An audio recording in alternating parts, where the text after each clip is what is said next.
ನಮಸ್ತೆ, ಎಲ್ರಿಗೂ ನಮಸ್ಕಾರ. ನಾನು ಸಚಿನ್ ಕಾರ್ವಾಡಿ. ನಂಗೆ ತುಂಬಾ ಜನ ಕೇಳ್ತಾರೆ, ಸರ್ ಹಳೆ ಕ್ವಶನ್ ಪೇಪರ್ ಓದು ಅಂತಿರಲ್ಲ, ಎಲ್ಲಿಂದ ಹುಡುಕ್ಬೇಕು, ಸೋರ್ಸ್ ಯಾವ್ದು? ನಮ್ ಸ್ಟೇಟ್ ಬುಕ್ಸ್ ಅಲ್ಲಿ ಇದು ಸ್ಟೇಟ್ ಅಲ್ಲಿ ತುಂಬಾ ಜನ ಸೋರ್ಸ್ ಇದೆ, ಯಾವ್ದನ್ನ ಓದಿದ್ರೆ ಉತ್ತಮ ಅನ್ನೋದನ್ನ ತುಂಬಾ ಜನ ಕ್ವಶನ್ ಮಾಡಿ ಕೇಳ್ತಾರೆ. ಸೊ ಅದನ್ನ ನನ್ಗೆ ತಿಳಿದ ಮಟ್ಟಿಗೆ ನಾನು ಎಲ್ಲಿಂದ ಹುಡುಕಿದೆ, ನಾನು ಯಾವ್ದನ್ನ ಸ್ಟ್ರೆಸ್ ಮಾಡಿ ಓದಿದ್ದೆ, ಯಾವ್ದಕ್ಕೆ ಇಂಪಾರ್ಟೆನ್ಸ್ ಕೊಟ್ಟೆ, ಅದನ್ನ ನಾನು ಬ್ರೀಫ್ ಆಗಿ ಹೇಳ್ತೀನಿ. ಸೊ ಅದನ್ನ ನೋಡೋಣ ಬನ್ನಿ.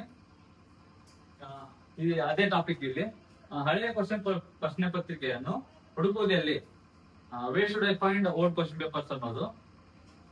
ಇದರಲ್ಲಿ ಹೊಸಬ್ರು ಇರ್ತಾರಲ್ಲ, ಕಾಂಪಿಟೇಟಿವ್ ಫೀಲ್ಡ್ ಅಲ್ಲಿ ಬಂದವರು, ಅವ್ರಿಗೆ ಬೇರೆ ಟೈಪ್. ನೆಕ್ಸ್ಟ್ ಹಳಬ್ರು ಅಂದ್ರೆ 1 ವರ್ಷ ಆಗ್ಲಿ ಓದಿ ಕೋಚಿಂಗ್ ಸೆಂಟರ್ ಕೋಚಿಂಗ್ ಮುಗಿಸಿದವರು, ಅವ್ರಿಗೆ. ಇದು ಹೊಸಬರಿಗೆ ಯಾವ್ದು ಸಜೆಸ್ಟ್ ಮಾಡ್ತೀನಿ ಅಂದ್ರೆ, ಹೊಸಬ್ರು ಕೋಚಿಂಗ್ ಸೆಂಟರ್ ಬರ್ತಿರೋದು, ನೀವು ಕೋಚಿಂಗ್ ಸೆಂಟರ್ ಬಂದಾಗ ಇದು ಪ್ರಮೋಷನ್ ಅಲ್ಲ, ಏನೂ ಅಲ್ಲ, ನನಗೆ ಸ್ಟೂಡೆಂಟ್ಸ್ ಗೆ ಹೆಲ್ಪ್ ಆದ್ರೆ ಸಾಕು. ಇಷ್ಟು ಹೇಳ್ತೀನಿ ನಾನು, ಇದರಿಂದ ಹೆಲ್ಪ್ ಆದ್ರೆ ಅಷ್ಟೇ ಸಾಕು, nothing else.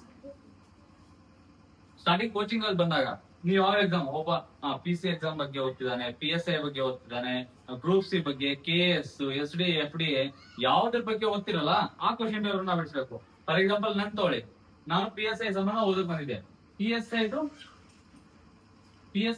Old question paper ಓದು ಯಾವ್ದು? PSI ಓಲ್ಡ್ ಕ್ವಶನ್ ಪೇಪರ್ ತುಂಬಾ ಇದೆ. ಶಬರಿ ಇದೆ, ವಿಜೇತ ಇದೆ, ಅನರ್ಘ್ಯ ಇದೆ.